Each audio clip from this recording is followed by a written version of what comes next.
En Rumbo Ajedrez tuvimos el placer de charlar de todo con el gran maestro español Miguel Illescas, quien casi no requiere presentación por su enorme trayectoria. Eh, Máximo campeón histórico de España, entrenador de Kramnik, entre muchas otras cosas que no te podés perder en este video, y además unirte a su potente mirada sobre ajedrez educativo y las prioridades de la vida de un ajedrecista. Soy Ernie Vogel y con Marcelo Reides hacemos Rumbo. Historias de ayer, tácticas de hoy, en Rumbo Ajedrez, aquí aprendes vos. No es solo el mate, es el caminar, tejiendo valores, sabiendo. Bueno, tenemos el privilegio de estar con el gran maestro Miguel Illescas en Rumbo Ajedrez para recorrer casi a salto de caballo distintos aspectos de su larga y exitosa trayectoria para que nuestros seguidores, en su mayoría profesores e instructores de ajedrez, puedan sacar el máximo provecho para la enseñanza. De eso se trata. Gracias, Miguel, por tu tiempo y generosidad. Es un placer realmente. Bueno, muchas gracias, Ernie. Es para mí realmente un honor que me hayas invitado a una persona como tú que ha dedicado su vida y su talento a algo tan bonito como es la faceta educativa del ajedrez. Bueno, te agradezco. Bueno, mirá, te propongo un juego, Miguel. Eh, Necesitaría con Miguel Illescas en realidad una partida completa y muy larga para abordar todo lo que quiero en una entrevista, pero, pero vamos a transitar en lo posible por cuatro casillas esenciales. Y se me ocurren, Miguel, se me ocurrieron F3, E5, F7 y H8. Imaginando, por supuesto, un caballo blanco como el de ajedrez 21, que nos enseña la importancia, o pretende hacerlo, del desarrollo, del centro, del ataque y de la culminación de una partida, pero encontrando en cada una de las casillas un cartel indicador.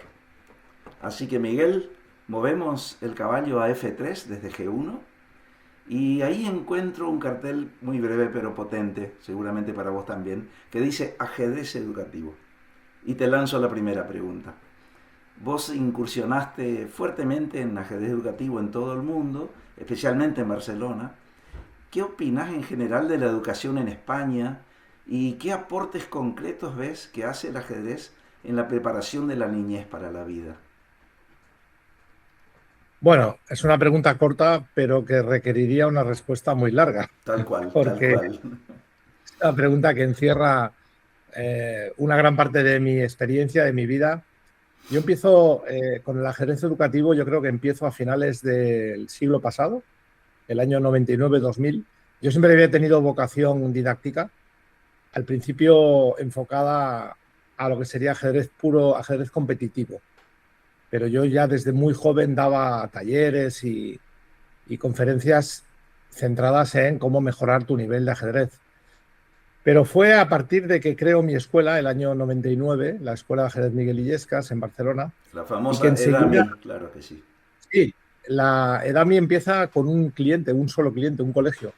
El colegio, el colegio Abad Oliva en Barcelona, un colegio privado de mucho caché, que quería introducir el ajedrez en el colegio, en algo que era entonces, al menos en España, pues era algo bastante novedoso, ¿no? Incluso tú sabes lo que son los frikis, no sé si en Argentina se dice Sí, sí, igual. se usa el término también, claro que sí. Soy friki por partida doble, porque soy ajedrecista y soy informático. Entonces lo tengo todo, ¿no? Y era algo un poco raro, ¿no? Y nosotros le dimos este servicio, empezamos a dar clase en ese colegio y a partir de ahí empezamos a crear una red de profesores y colegios.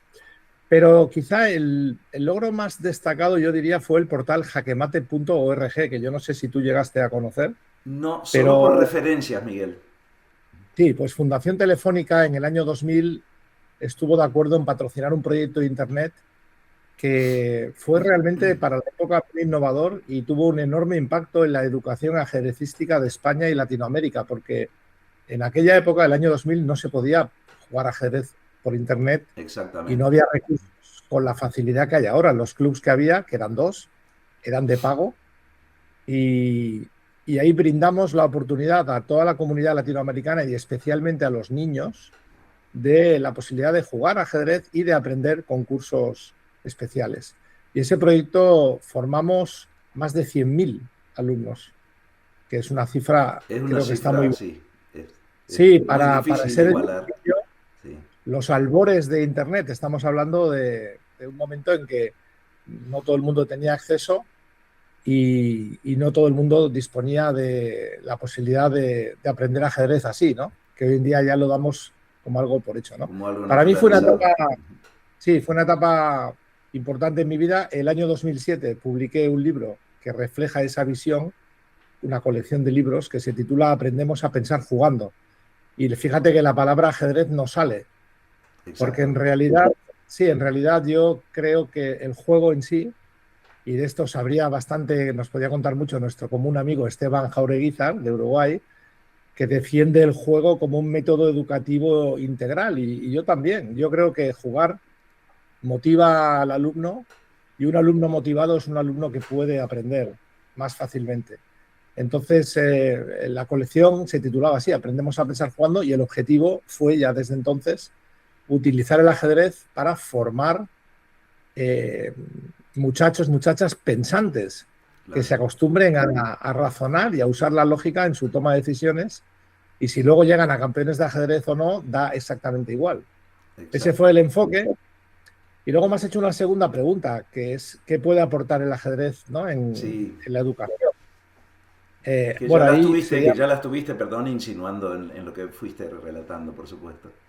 Pero sí, completamente. Sí, yo creo que tiene muchas facetas, ¿no? Una faceta es la faceta, podríamos decir, de desarrollo personal, cómo aprendes a respetar unas reglas, a respetar el turno de juego. Creo que tiene un componente social, ¿no? Para aprender a relacionarte con otras personas, tienes que aprender a escuchar. Esto es algo que no se enseña habitualmente en la escuela, ¿no? Y de hecho, la cultura que nos rodea, no sé en Argentina, pero en España la televisión no siempre es un buen ejemplo de cómo las personas deben relacionarse, cómo deben debatir, cómo deben comunicarse.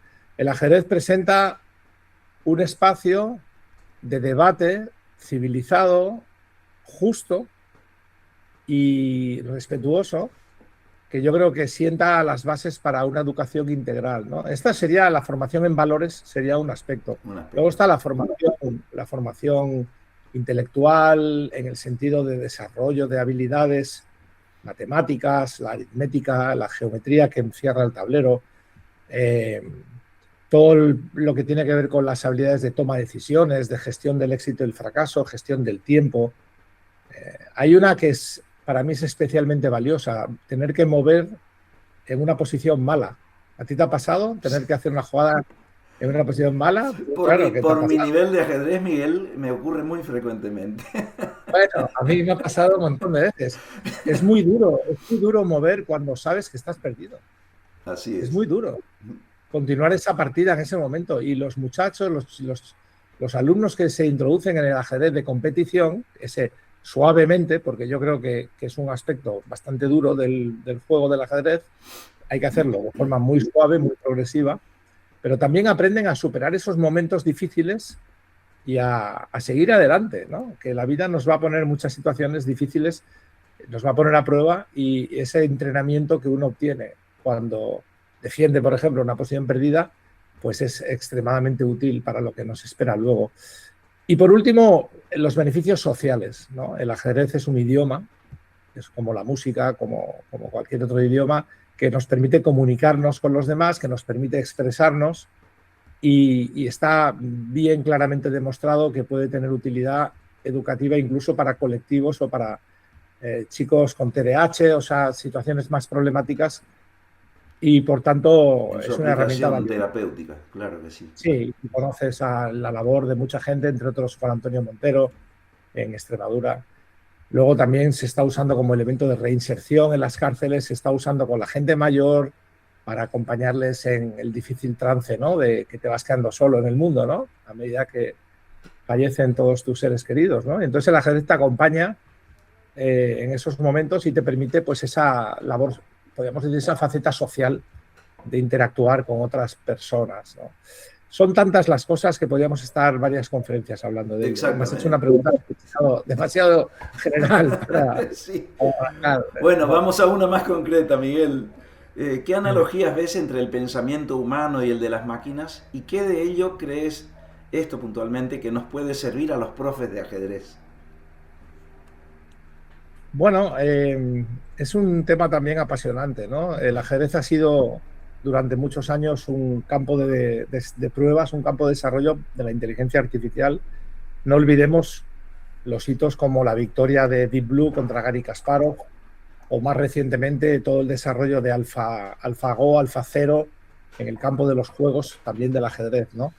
Entonces, ahí hay un debate que es más filosófico, ¿no? Cuando la Deep Blue le hizo la famosa jugada a Kasparov en la partida 2, una jugada de alfil de bloqueo muy estratégica, ¿ya? Que Kasparov comparó la jugada esa con el gol de Maradona contra Inglaterra. Hablando de la mano de Dios, ¿no? Hablando de la mano de Claro, Dios, cuando claro. le dijeron que usted dice que alguien ha hecho esa jugada, dice, yo no sé, pero ha sido la mano de Dios, ¿no? Al final, la pregunta que flotó en el ambiente, cuando ya quedó claro que no hubo trampas, es, ¿la máquina realmente pensó? Y ahí ya entramos en un debate que yo siempre intento evitar, ¿no? Que es el debate del significado de las palabras. ¿Qué significa pensar? Claro, al final, yo como informático, en informática se trabaja de una forma parecida al ajedrez también y muy útil. Tú das unos datos a una máquina y esperas obtener un resultado. Y lo que pasa en medio lo llamamos pensar. Entonces, si la máquina le das una posición y hace una buena jugada, se podría decir que la máquina ha pensado. Lo que pasa es que la forma de pensar de las máquinas es distinta a la humana. Es una forma perfectamente estructurada, perfectamente, entre comillas, previsible, ya no tanto, porque al final el concepto de entrenamiento de redes neuronales, que es el último grito en el desarrollo de la IA, la máquina al final desarrolla lo que vendríamos a llamar una especie de intuición.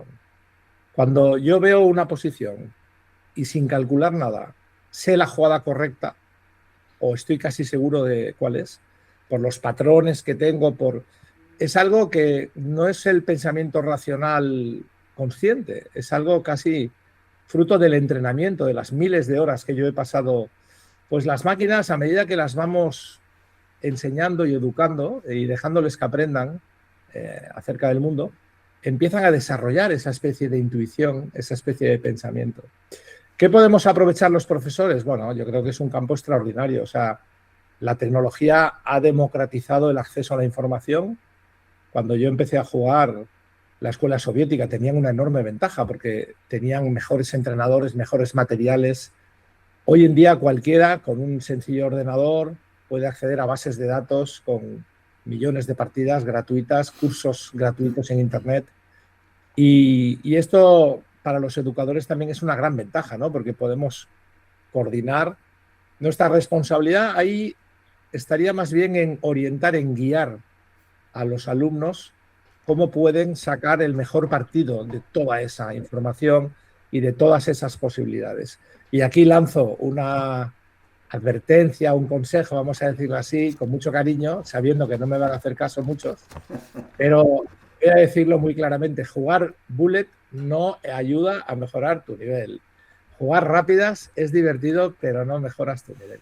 Entonces hay una lucha muchas veces de los docentes para evitar que los alumnos vayan por el camino de la perdición, ¿no? a simplemente pasar el rato, quemar las horas sin obtener un progreso real. Yo creo que hay que equilibrar la vida, también hay que divertirse, y lo ideal es cuando te diviertes aprendiendo, ¿vale? Dices, voy a aprender y luego me divierto. Lo ideal es si logras que tu entretenimiento te sirva para mejorar, ¿no? Y hay formas de conseguirlo, pues jugando ritmos un poco más lentos, tomando un poquito más en serio esas partidas ligeras, por ejemplo, analizándolas después. Es algo que muy poca gente hace. Yo aprendí así, aprendí analizando mis partidas, porque Claro. no tenía acceso a... No tenía Aprendiendo de acceso. los propios aciertos y propios errores, claro que sí. O mira, tuve un libro que era Los campeones del mundo de ajedrez, de Julio Ganzo, y es un libro interesante porque tenía todas las partidas de todos los campeonatos del mundo, pero sin comentarios. Entonces ahora imagínate tú, yo con 12, con 13 años, con ese libro en mis manos, sin tener el nivel sin tener el nivel suficiente para entender al 100% esas partidas, pero esforzándome por entenderlas. ¿Qué No trabajo? tenía... Si no, ¿qué hago con ese libro? Entonces, claro, bueno, podríamos decir, ese muro que yo tuve que subir me sirvió para crecer como ajedrecista y para crecer en mi desarrollo. Yo creo que los docentes tenemos que hacer un uso inteligente de la tecnología, guiando a los alumnos por el camino más adecuado a su formación integral. Está bueno. Te lanzo la tercera pregunta de esta primer casilla, Miguel, si te parece. Los niños que aprenden ajedrez de pequeños, dentro o fuera de la escuela, buscan reflejar siempre sus sueños en alguien importante, un referente. ¿Qué opinás de Marc Barceló y de Faustino Oro? ¿Qué puede suceder con sus carreras? ¿Crees que son un estímulo para otros niños? Bueno, a ver, claro, la tecnología que hablábamos antes ha irrumpido en el ajedrez de tal forma, es un matrimonio que está tan bien sincronizado que ha permitido que jugadores muy jóvenes adquieran una experiencia a través de Internet que en mi época solamente hubieran podido obtener viajando por todo el mundo y jugando torneos, ¿no? El otro día alguien, hablando de Faustino Oro, decía, es sorprendente que se ha hecho gran maestro jugando solo 500 partidas. Y alguien apostilló más 50.000 que ha jugado por Internet. Que esas también cuentan, claro. Es otro ritmo de juego, es otra modalidad, pero no deja de ser una enorme experiencia que el muchacho adquirió, ¿no? Yo creo que hay que dejar de ver a estos chicos como bichos raros, simplemente es la evolución que lleva el juego, gracias a la tecnología y gracias a esa disposición de toda la información y a la que los clubs están abiertos 24/7 y que hay herramientas de entrenamiento que jamás habían existido, pues los niños pueden permitirse adquirir un nivel hasta ahora nunca visto. ¿Hasta dónde pueden llegar? A ver, no son comparables. Actualmente Faustino Oro es gran maestro, es un jugador que ya tiene una fuerza, aunque todavía no tenga el elo, pero ya tiene una fuerza próxima al top 100 mundial, está cerca del top 100 mundial, ahora estará en el top 400, pero vamos, es cuestión de meses que llegue al top 100. Y estamos hablando de un jugador con carisma de campeón mundial. O sea, actualmente cualquier resultado por debajo del top 5 podría parecer un fracaso para Faustino.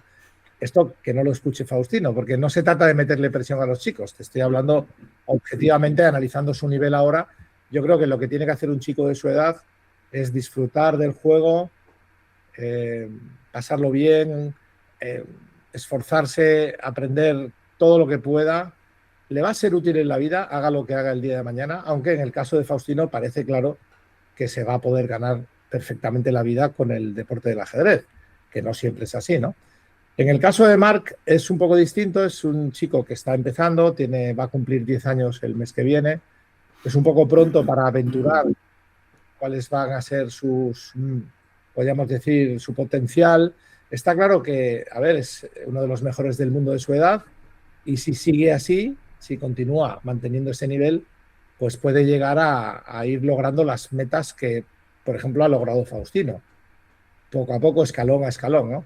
Pero es demasiado pronto para aventurarse a pronosticarlo. En España, además, bueno, en España tenemos una desventaja, entre comillas, que este muchacho compite contra niños que no van al colegio. El caso de muchos jugadores indios, chinos, que tienen, o ahora mismo en Kazajstán, Uzbekistán, en muchos países del este están desarrollando programas de entrenamiento donde los chicos se profesionalizan muy jóvenes. Y tú, claro, ¿cómo le vas a recomendar a un padre en España que su hijo es brillante en el colegio? ¿Cómo le vas a decir que se dedica al ajedrez? Es que no puedes. Tiene que compaginar colegio con estudios, con ajedrez. Y esto, bueno, le colocan una ligera desventaja, al menos en cuanto a la velocidad del crecimiento como competidor. Pero bueno, yo el trabajo con Marc es muy satisfactorio. Hago una comparación que te va a gustar mucho como educador que eres y como padre que eres, ¿no? Cuando tienes los hijos, crecen, pero apenas te das cuenta, porque, claro, todos los días parecen igual que el día anterior, ¿no? Pero con Marc le estoy viendo crecer como ajedrecista en tiempo real casi. Le enseño algo y 5 minutos más tarde ya es un jugador más fuerte. Es asombroso la capacidad que tiene, es como una esponja, ¿no? Que absorbe todos los conocimientos, las enseñanzas, y es muy bonito, la verdad que es muy, muy gratificante trabajar con alguien con tanto talento, ¿no? Ojalá le vaya muy bien, yo haré todo lo que pueda por ayudarle y mientras tanto disfrutaremos del camino, porque al final el camino también es lo que cuenta, no solamente lograr las metas, sino todo lo que haces, ¿no? Mientras lo intentas. Disfrutar el camino, hacer camino al andar. Hacemos camino con nuestro caballo, Miguel, vamos a ver hasta dónde llegamos y pasamos, le hacemos saltada a E5, la casilla central. Y ahí hay un Espero cartel. Sí, que nos comamos un peón en el 5 o algo, ¿no? Por sí, lo sí, menos, sí, ¿no? por lo menos. ¿Qué cartel hay? Hay un cartel que Vale. dice Miguel Illescas no para de emprender, de crear y sustentar. Así que Ajá, ahí vamos a ese costado de Miguel Illescas. Eh, Peón de Rey creo que 25 años ya cumple, ajedrez 21, 27, si no estoy equivocado. ¿Pueden ajá. considerarse, y retomando lo que hablabas hace un ratito, como tus dos hijos ajedrecísticos predilectos? ¿Qué proyección les seguís viendo y qué novedades estás pensando para esta etapa? Bueno, a ver, yo a veces hacía una broma cuando tenía una hija, ahora tengo dos, tengo una de 8 y una de 17 que pronto cumplirá 18. Pero cuando tenía una hacía una broma que yo decía, yo tengo dos hijos, la lista y el hijo tonto, que es peón de rey. Tonto en el sentido de que necesita mucha ayuda, ¿no? Claro. Necesita muchos cuidados, mucha dedicación. Los que lleváis unos años en el mundillo del ajedrez, pues tú sabes lo difícil que es mantener una revista a flote.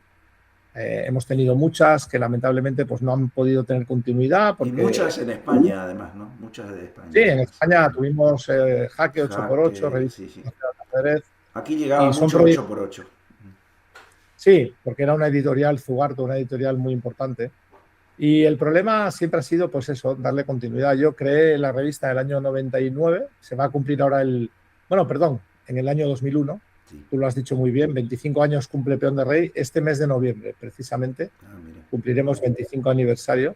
Para mí es una gran satisfacción, pero también es una gran responsabilidad. Llevo ya pues un cuarto de siglo haciendo la revista, muy orgulloso de ese trabajo hecho, muy agradecido a toda la gente que nos ha acompañado y sobre todo tenemos un grupo de suscriptores que llevan casi desde el principio con nosotros, varios cientos, no sé, 400, 500 personas que nos vienen apoyando casi desde el principio y es gracias a ellos que la revista se mantiene, gracias a los auténticos amantes del ajedrez, ¿no? Imagínate si leer ya no está de moda, pues una revista de nicho como es de ajedrez pues estaría en riesgo de extinción, ¿no? Y por suerte goza de muy buena salud y lo que sí estoy pensando es saber cómo hago para involucrar gente nueva, gente joven que quiera tomar el relevo en algún momento, porque bueno, pues el tiempo pasa, yo me hago mayor también y me gustaría ver cómo hago para que la revista vaya más allá de mi etapa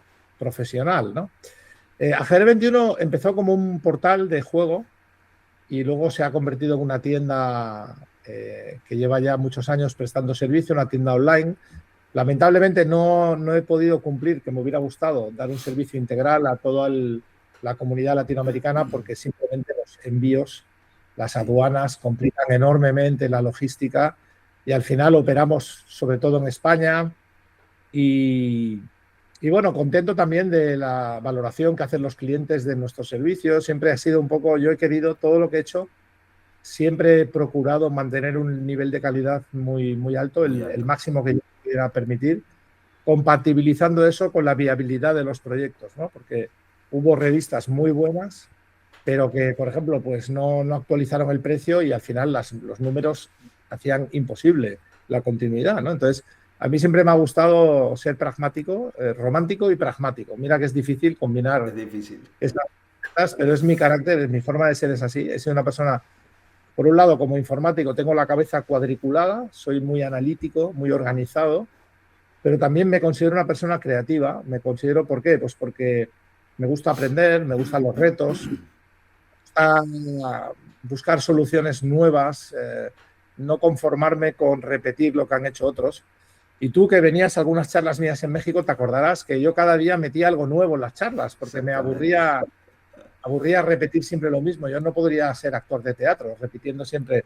O el director me acabaría dando un palo con la escoba, que me inventaría frases, lo cambiaría, porque si no yo me aburro, sinceramente. Si repito lo mismo, me aburro.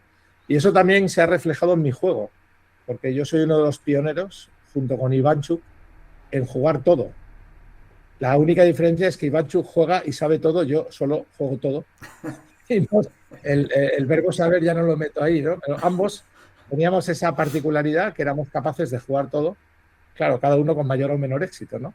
Pero sí, no, estoy contento. Tú sabes que también creé el Dragon Chess.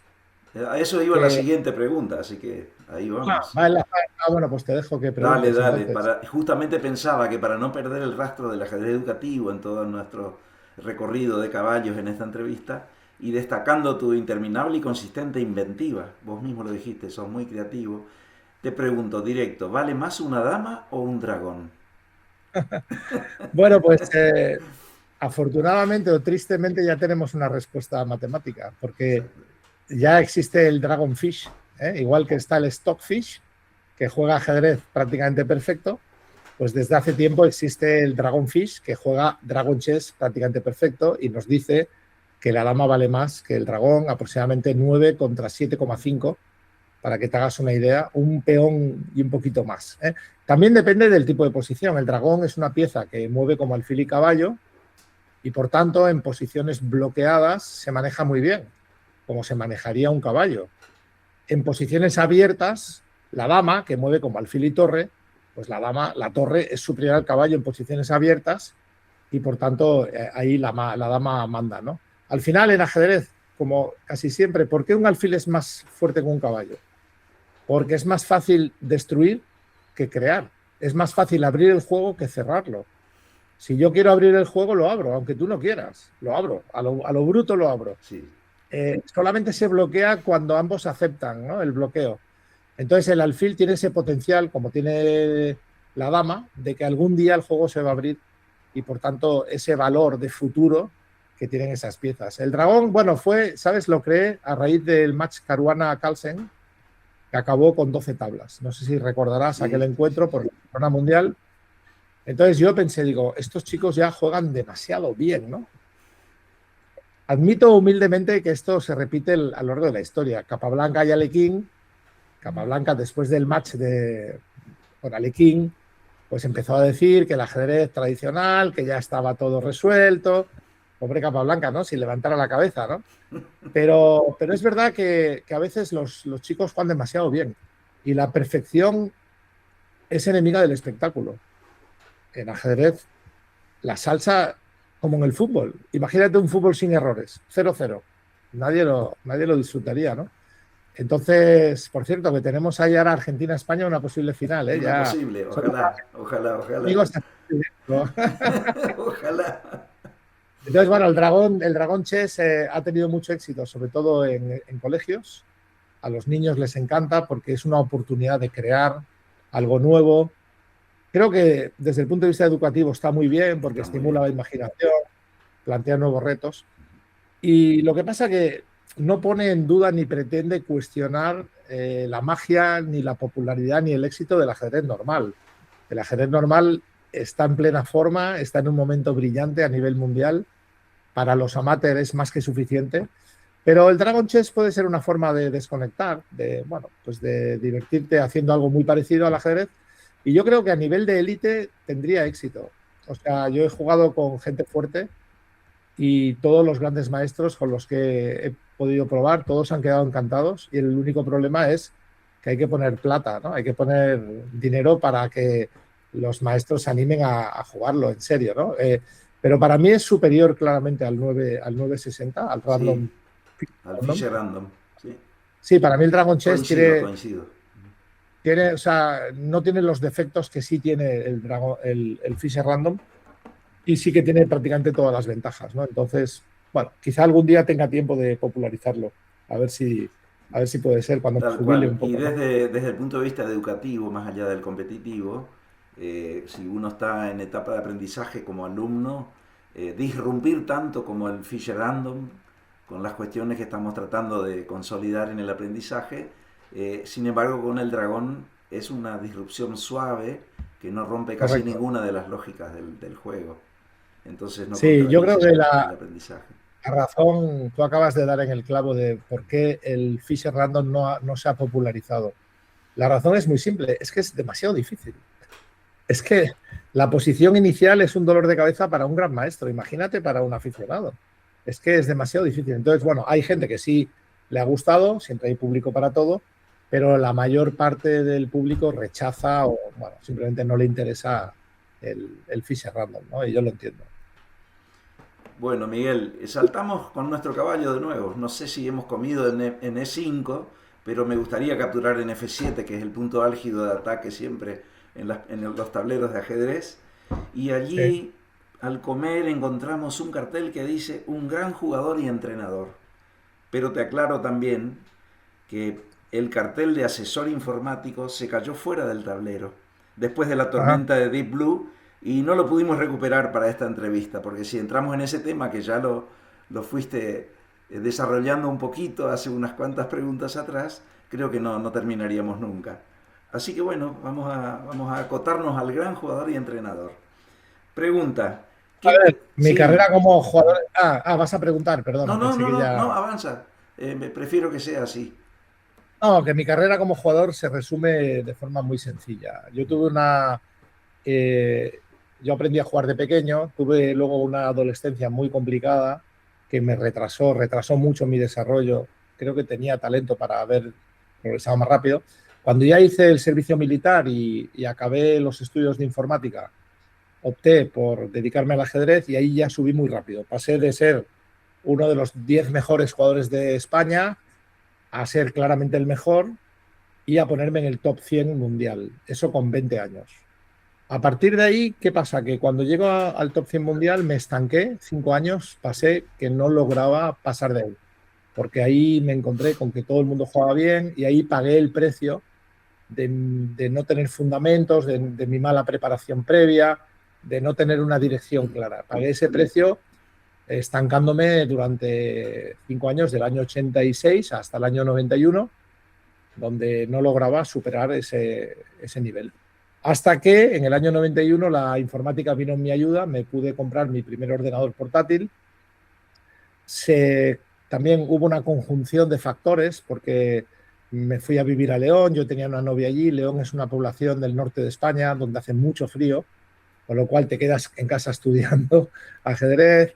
Yo tenía un piso grande allí y venían amigos, venía Morovich, por ejemplo, el gran maestro chileno, Y también estuvo por allá. Iván, sí. Estuvo Julio Granda, pues venían amigos por ahí y nos quedábamos ahí analizando juntos. Era muy enriquecedor. Y luego también contraté a Boris Slotnik, un maestro de la escuela soviética, y todo esto me ayudó a pasar al top 30 mundial, que yo creo que era lo máximo que yo podía lograr dados mis antecedentes y dado mi talento, ¿no? Entonces, en ese top 30 logré estar unos años, eh, hasta que el año 97 básicamente empecé a abandonar mi carrera deportiva. Empecé a trabajar como consultor de IBM para el desarrollo de Deep Blue. Empecé como entrenador de Vladimir Kramnik ya el año siguiente, el año 98, que estuve hasta el 2004. Y ya en esa etapa, pues si por ejemplo yo tenía una buena idea en una apertura, ya no era para mí, era para mi jefe, para Kramnik. Con lo cual está claro que mi carrera ya quedó supeditada a mi labor como entrenador. Ahí debo decir que aprendí mucho, fue una etapa muy interesante, trabajar con una persona con tanto talento, a pesar de todo lo polémico que pueda ser Kramnik.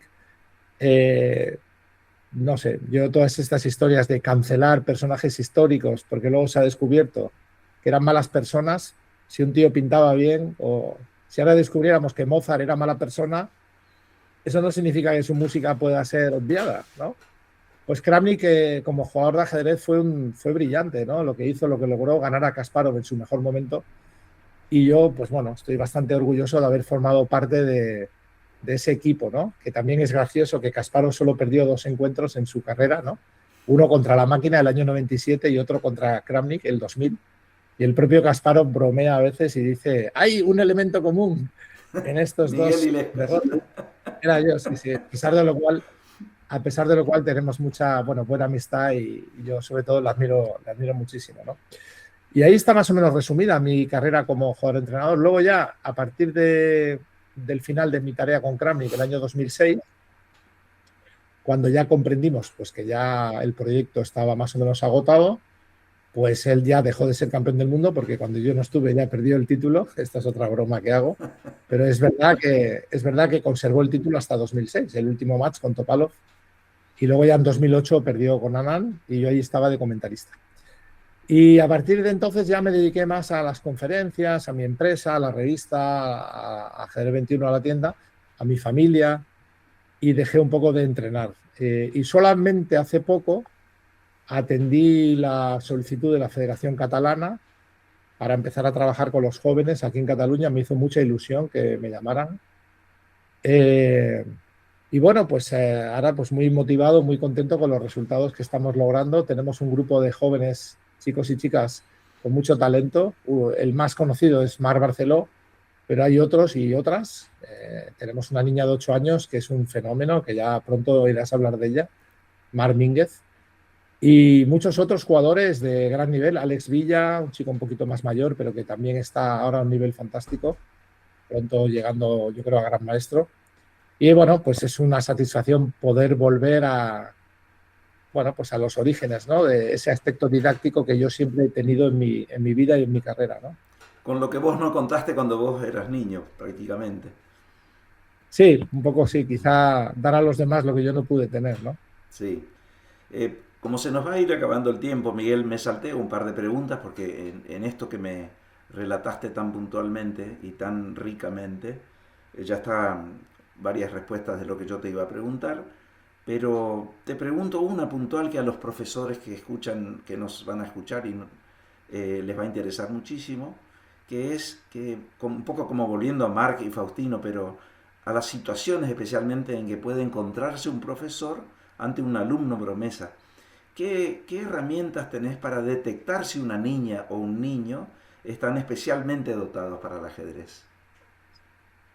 Bueno, a ver, ahí habría dos muy fáciles de ver. Uno son los resultados. Si un niño gana, normalmente algo tiene, ¿no? Sí.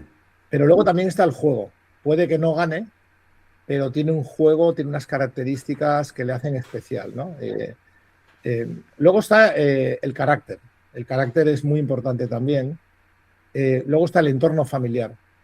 Si tiene un entorno familiar adecuado.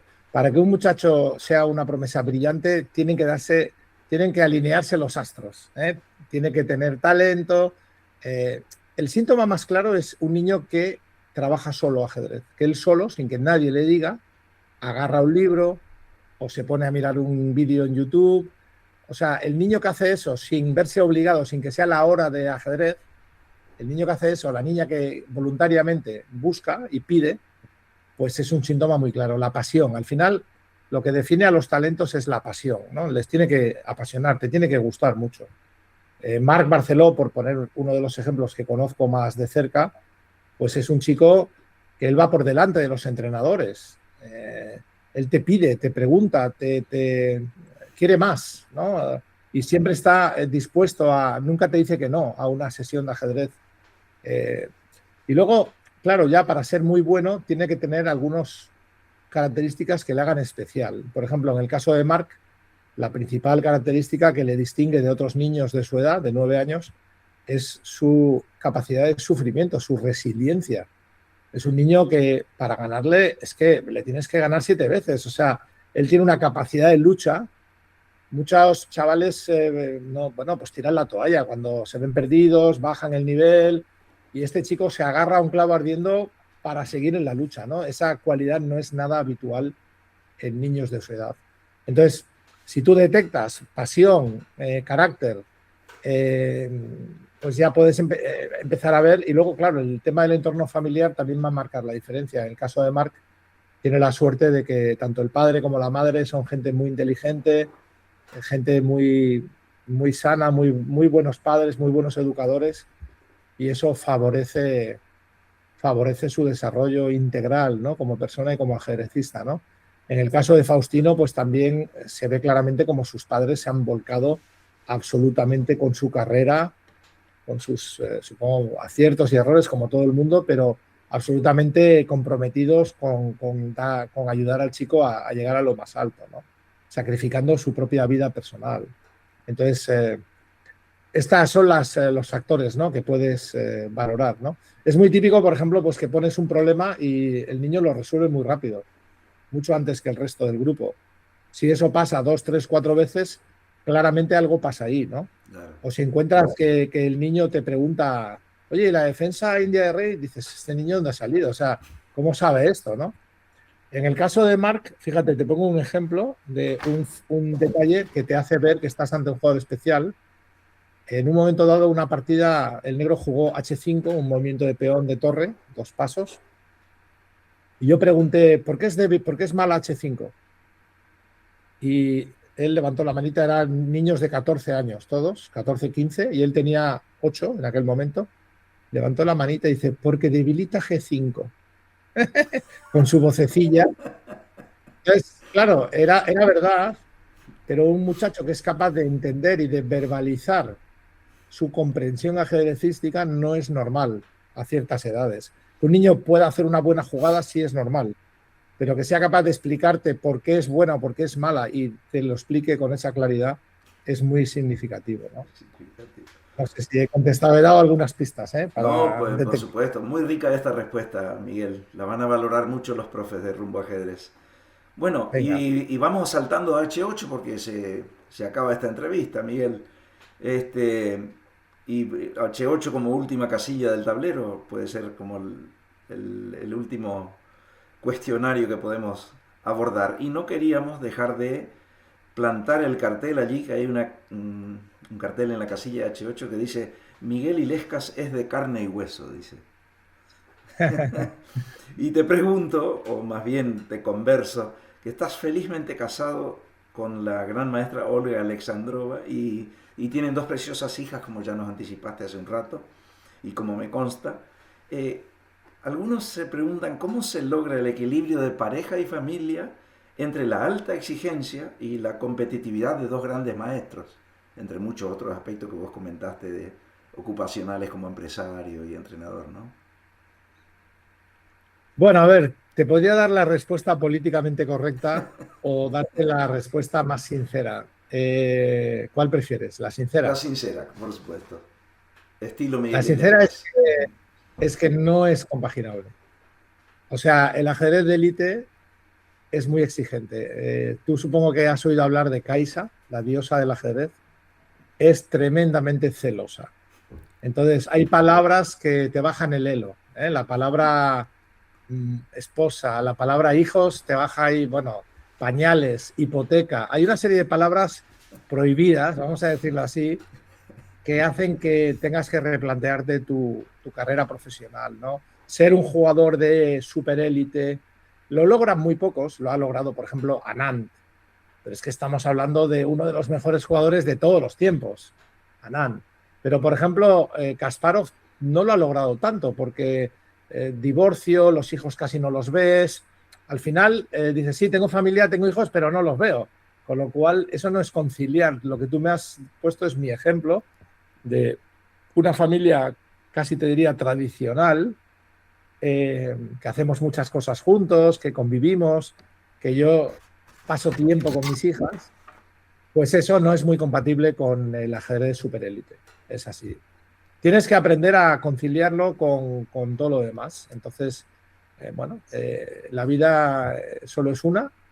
Los días tienen 24 horas y hay que repartirlos bien, hay que dormir, hay que comer, hay que estar con tu familia. Es que es parte del disfrute, ¿no? Estar todo el día, ¿para qué? ¿Para ganar 10 puntos más de él o para ganar 1.000 euros más? Es que no tiene sentido. O sea, el dinero, el elo, tal, cuando ya tienes suficiente para ser feliz, todo lo que añadas ahí no te compensa lo que te pierdes desde el punto de vista vital de las experiencias de estar con tu familia, con tus amigos. Por tanto, yo ahí sí que recomendaría, es una prioridad equilibrar, no lo dejes para mañana, equilibra ya tu vida, porque el día que te des cuenta ya habrá sido tarde. Mirarás atrás y la mayor parte de la gente, tengo entendido que cuando les preguntan, esto es un poco trágico, ¿no? pero cuando les preguntan ya en el lecho de muerte, nadie dice, ay, tenía que haber trabajado más. Nadie dice eso. Se quejarán de otras cosas. Tenía que haber pasado más tiempo con esto, con aquello, pero nadie dice, tenía que haber ganado más dinero. Nada, nadie te va a decir eso. Por cierto, hablando de eso, del final, espero que H8, espero que me dejes luego ir a G6, aunque sea otro día, a E7 y seguir recorriendo el tablero, porque ha sido un poco lúgubre. Me hayas dicho que ahí se acaba ya, venga, ya se acabó. Vos te contagiaste del color oscuro de la casilla final, por eso. No, yo creo que hay que ser optimista. Hoy en día, si te cuidas, que yo creo que con los avances médicos y la esperanza que nos ofrece la inteligencia artificial a ese respecto, creo que se puede alargar bastante la vida de calidad. Y yo me gustaría pensar que me quedan muchas casillas por visitar, que me quedan muchas cosas por hacer, evidentemente a otro ritmo, evidentemente con otra filosofía no tan ambiciosa quizá, pero sí de disfrute, de comunicar, de compartir y de al fin y al cabo hacer lo que me gusta, y si puedo por el camino que la gente aproveche pues algo de esta experiencia, pues fantástico, ¿no? Bueno, Miguel, no puedo pedirte mejor cierre que el que acabas de hacer. Así que si te parece bien, nos despedimos acá. Yo muy feliz de estar con vos, hablando Bueno, de lo que tanto nos gusta. Así que muy agradecido en nombre mío y de Marcelo Reides, que hacemos Rumbo Ajedrez. pues déjame simplemente que deje un mensaje para todos tus profesores, tus oyentes, ¿no? De ánimo. Estáis haciendo una labor formidable, realmente hay pocas profesiones tan nobles como la de enseñar.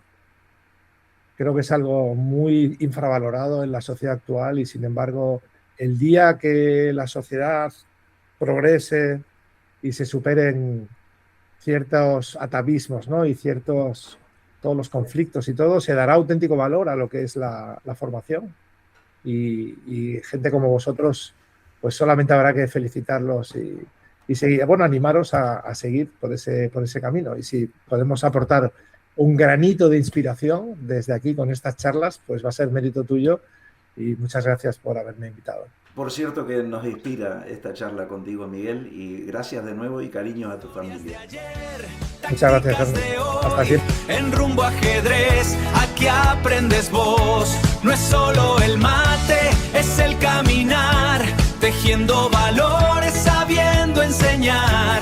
Historia en el tablero, un lazo por crear. Rumbo Ajedrez, aprender a enseñar. Aprender a enseñar.